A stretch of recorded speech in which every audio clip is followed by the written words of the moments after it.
दो भाई भाई अलग क्यों हो जाते हैं? ऐसा नहीं है कि उनका कहा सुनी नहीं होती थी पहले, ऐसा नहीं है कि एक दूसरे की बातें नहीं काटते थे, सब कुछ करते थे, फिर भी एक छत के नीचे रहते थे।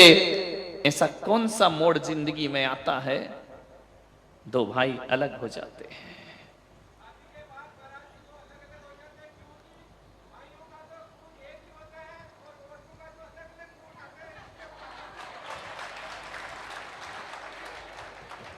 एक शेर ने दिलेरी की है, बाकी तो ये सब मिमिया रहे हैं। ध्यान रखना कि घर जाके फिर क्लास लगेगी। एक तो जिंदा शेर खड़ा हुआ, ध्यान रखना।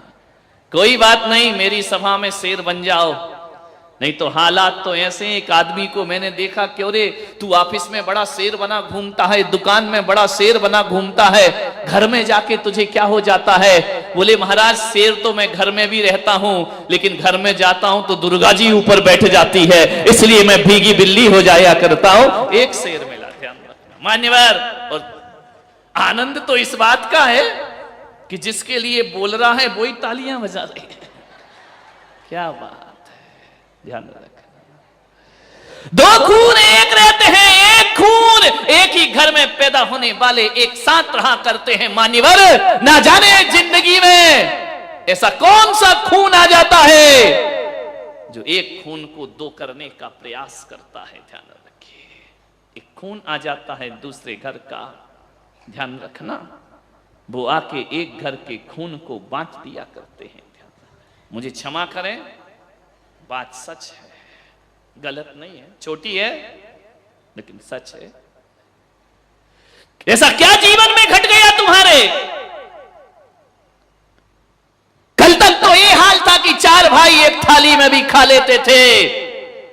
अरे जिस बाप ने इस घर को चार बेटियों को पाल पोस करके विवाह करके विदा कर दिया, उस समय वह घर छोटा नहीं लगा। एक बहू क्या आती है, वो कहती है कि मकान छोटा है। ध्यान रखना, जहां चार चार बेटियां पल गई, जहां चार चार बेटे पल गए, उनके लिए मकान छोटा नहीं लगा। एक क्या शहजादी आ जाती है, उसे मकान छोटा लगता है। ध्यान रखिए मान्यवर, एक परिवार की चर्चा कर रहा हूं मैं, ध्यान रखना। एक खून ऐसा आ जाता है हमारे घर में जो हमारे खून को बांट देता है। भाई भाई के खून तो एक ही हुआ करते हैं, एक पराया खून आता है। और एक बात का दुख तो तब होता है कि जिस खून को बड़े बाजे गाजे के साथ विवाह करके लाते हैं, एक बात याद रखना, वह खून जो शादी करके घर में आता है, मैं कहता हूं वो खून ऐसा पराया खून है, वो कभी इस घर को अपना घर नहीं समझ पाता है, कभी इन माँ बाप को अपना माँ बाप नहीं समझ पाता है, कभी देवर को भाई नहीं समझ पाती है, कभी ननंद को बहन नहीं समझ पाती है। वो हमेशा दूरियां बना करके रहा करती है। एक बात याद रखना, यदि इस घर को अपना घर मान लिया होता तो आज ये दशा घरों की होने वाली नहीं थी।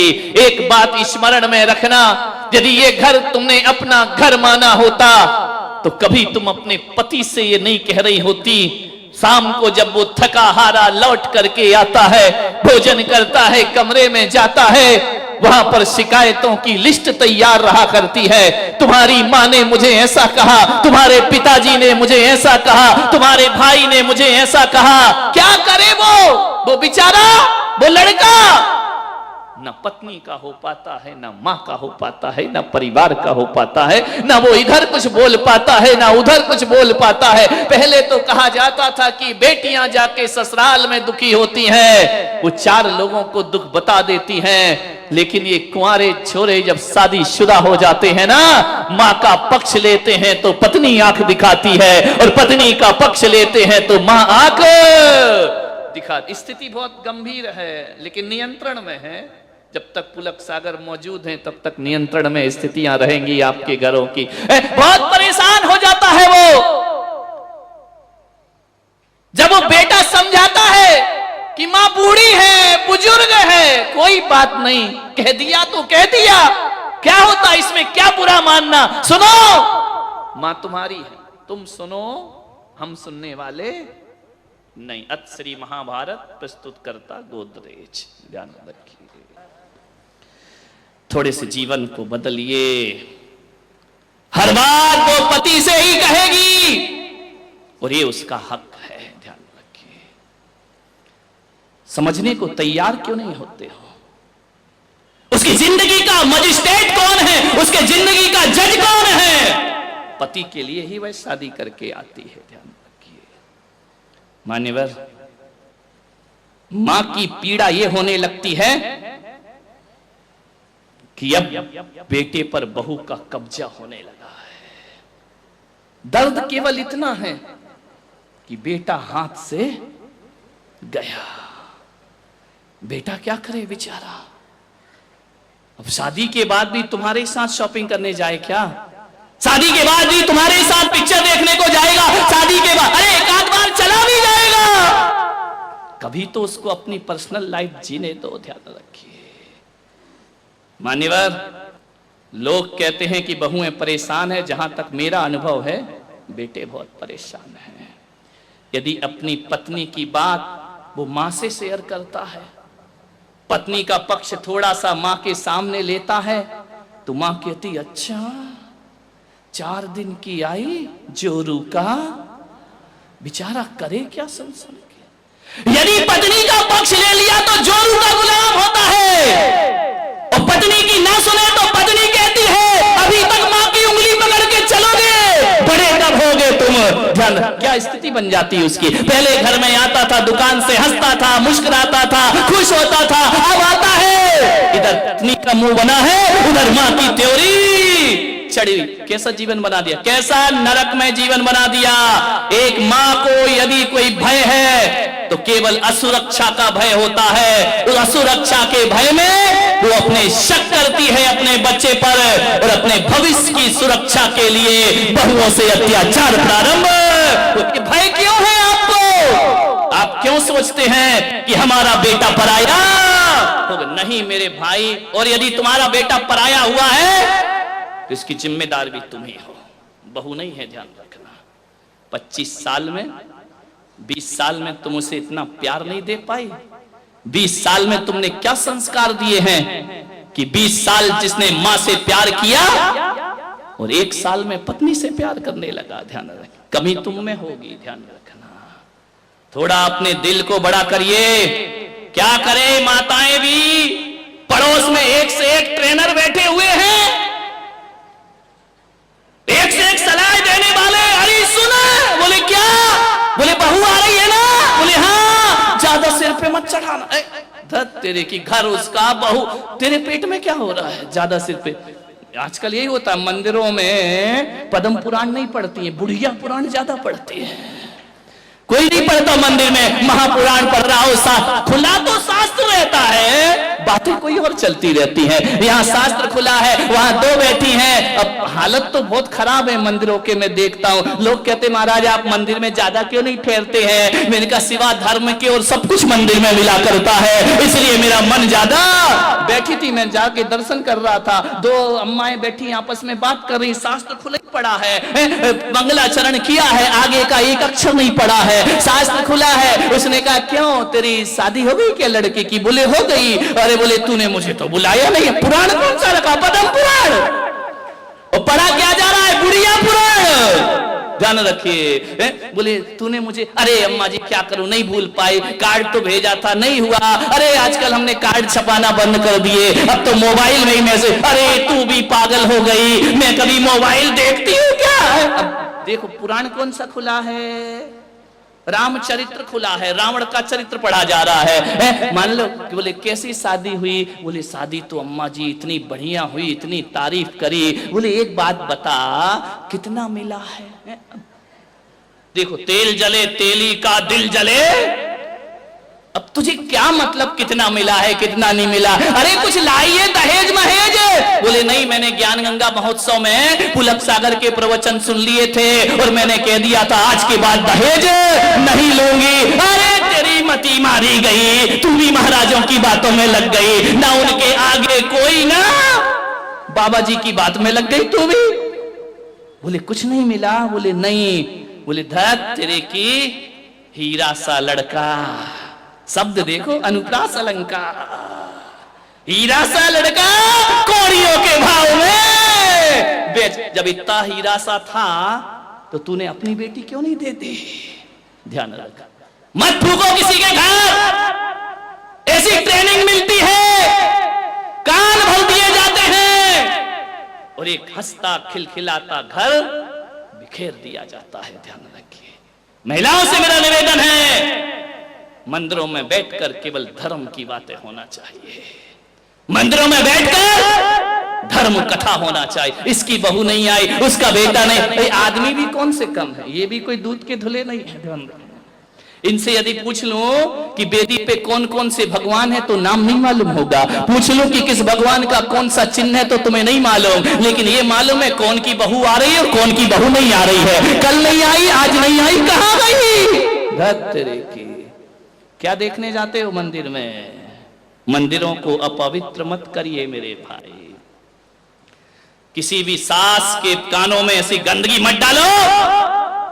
मेरी सभा में बैठे तो एक एक महिला एक संकल्प करे कि कोई यदि हमारे घर की बुराई या बहू की बुराई करेगी तो कहना मेरा कान डस्टबिन नहीं है, ये गंदगी डालना है तो कहीं और जाकर के डाल, मेरे हंसते खिलखिलाते घर पर बुरी नजर मत लगा। ध्यान रखिए, तुझे क्या लेना देना दहेज मिला कि नहीं मिला, कौन सा तेरे घर में आ रहा है, लेकिन आग लगाना उनका काम है। एक मंत्रा ना होती तो राम को वनवास नहीं होता मेरे भाई, ध्यान रखना। कौन कहता है कि मंत्रा नहीं है, मोहल्ले में दो चार तो होती हैं, ध्यान रखना, जिनका काम घरों में आग लगाना हुआ करता है। मान्यवर, मैं आपसे निवेदन कर रहा हूं, मेरे कहने का मतलब ये नहीं है कि हर बहू अच्छी होती है, कभी कभी ज्यादा स्वतंत्रता का भी नाजायज फायदा उठाया जाता है, लेकिन किसी एक को देख करके सब बहुओं को गलत कहना ये हमारी नासमझी हुआ करती है। ध्यान कि महाराज, हम यदि अपने घर में कुछ करते हैं तो हमारी सासू हमारे ससुर जी कहते हैं लिमिट क्रॉस हो रही है।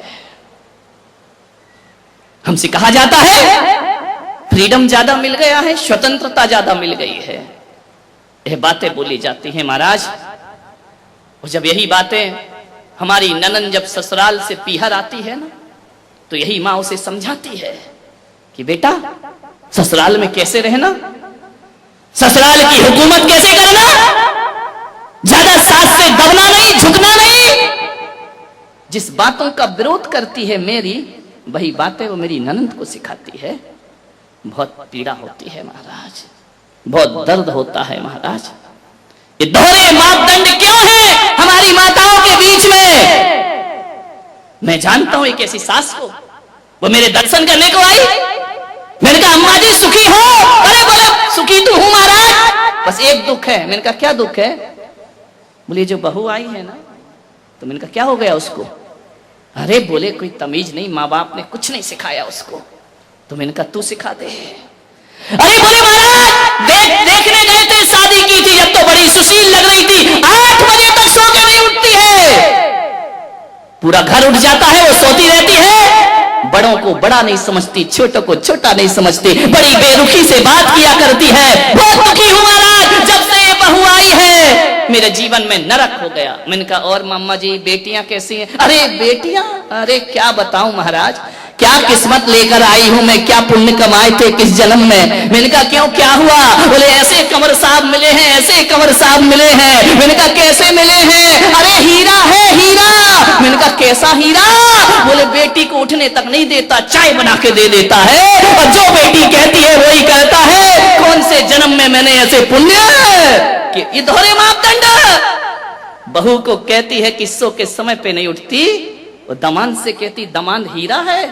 बेटी की जुबान पे बात नहीं आती और कमर साहब पूरा कर दिया करते। पिक्चर दिखाने ले जाते हैं, घुमाने ले जाते हैं, बाहर खिलाने ले जाते हैं। तर गई महाराज बेटियों की तरफ से। तो मैं ध्यान रखना, तू तर नहीं गई, तू मर गई, ध्यान रखना। विचार ये स्थिति हमारे घरों की। बहू के लिए उसी चीज पर पाबंदी, और बेटी के लिए उसी चीज की शिक्षा। ये दोहरे मापदंड नहीं चलेंगे, ध्यान रखिए। निवेदन है मेरा, मैं ससुर से और सासुओं से निवेदन कर रहा हूं, दोहरे मापदंड मत रखिए। एक जानते हो, एक महिला मंदिर आई, अम्मा जी रास्ते में मिली, नमोस्तु महाराज, प्रणाम प्रणाम। उनका अम्मा जी बड़ी खुश दिख रही है। बोले बहुत खुश हूं महाराज। मैं इनका क्यों? इनका कितने बच्चे हैं तुम्हारे? बोले 4 बेटियां हैं। 4 बेटियां सुखी हैं? सुखी तो क्यों नहीं रहेंगी? जब मैंने उनकी शादी की थी ना, तो महाराज क्या बताऊं तुम्हें, मेरा भी दिमाग ऐसा चला, मैंने कहा अपनी लड़कियों की शादी वहां करूंगी जिस घर में सास नहीं है, और सास नहीं है तो हुकूमत अपने हाथ में। इतनी मैंने कहा 4 मिल गए, ऐसे हमारे 4 मिल गए, राम लक्ष्मण भरत शत्रुघ्न से। सास नहीं है उस घर में। इतना राज करती हैं हमारी बेटियां, जो कहो वो होता है। तो मैंने कहा अम्मा जी और कोई कमी जिंदगी में? बोले एक कमी है। मैंने कहा क्या? बोले जो हमारा लड़का है ना। मैंने कहा हाँ। बोले 35 साल का हो गया। समझ गए क्या? ऐसी बातें आपको डायरेक्ट समझ में आती हैं। बोले 35 साल का हो गया महाराज। तो मैंने कहा हो गई नहीं। अरे बोले ऐसा नहीं, अभी तक कुंवारा बैठा है, शादी नहीं हो रही उसकी, बस एक तकलीफ है। मैंने कहा अम्मा जी लड़की देखने वाले नहीं आते क्या? बोले बहुत आते हैं, रिश्ते तो इतने आ रहे, लाइन लगी है। जो आता है लड़के को देखता है, घर जाता है, कहता जवाब देंगे, आज तक जवाब ही लौट के नहीं आता है। हम इंतजार ही करते, कुंडली